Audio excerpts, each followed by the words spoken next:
right, everybody, please give it up for your next comic, Kaitlyn McWilliams!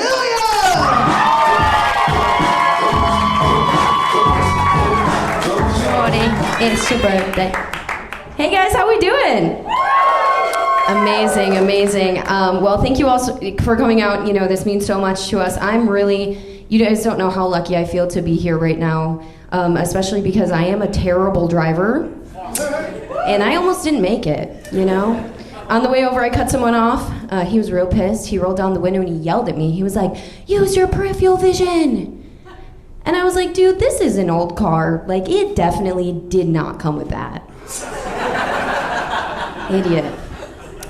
I don't know what people expect from me, though. You know, I'm 5 feet tall. I can barely reach the pedals. I have to sit so close to the steering wheel, my nipples get sore. I have to drive a lot for work, though, which is why I'm thinking about quitting. That, and they've been sending me to Arkansas so much, I'm starting to think my own cousins are hot. Which is concerning. Other things I think concerning. You know, I saw an article the other day that said that female birth control hormones are getting in the water supply, which is the only scientific reason why all the men are acting like bitches. I heard my friend use the term white culture the other day. I was like, girl, I don't think you should use the word white and culture in the same sentence unless you're talking about cottage cheese. We're celebrating my cousin's wife had a baby. He came out and he had a lot of hair, which I was confused about because my cousin has been bald since he's like 20. I texted him, I was like, are you sure? It's yours. I don't get why people are so afraid of or getting so upset about TikTok as a platform. Feels like white people are finally getting the chance to learn how to dance. Let us have our moment.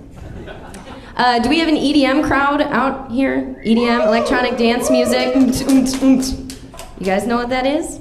Okay.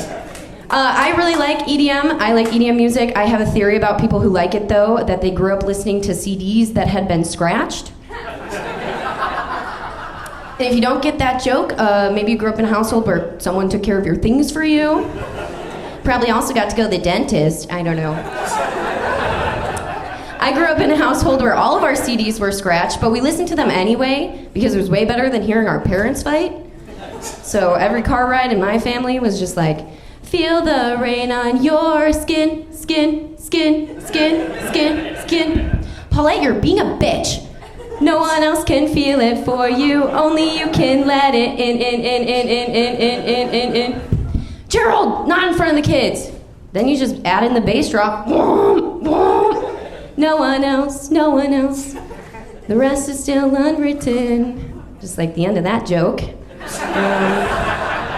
I like to follow that one up with that I am in therapy. I've been in therapy so long, my friends think I should become a therapist because I give really good advice. What they don't know is I'm just regurgitating last week's lesson. Call it trickle-down therapy. Thing is that my therapist gives great advice. I don't take it, though, but I do pay good money for it. So, like, someone should. All right, I'll leave you guys on this. Does anyone else feel like when a pilot tells you how high you're flying, it's just like a guy trying to explain how big his thing is? He's like, this is your pilot speaking. We've reached our cruising altitude of about 38,000 feet, which, by the way, is a pretty high height. Way higher than the average pilot. Way higher than our co-pilot John could have gotten us. Now sit back, relax, enjoy the ride. We got a pretty smooth one here for you today. A couple bumps here and there. Don't worry, they're not contagious. That's my time, guys. I'm Kaitlyn McWilliams. Follow me on Instagram. Comedy Kate.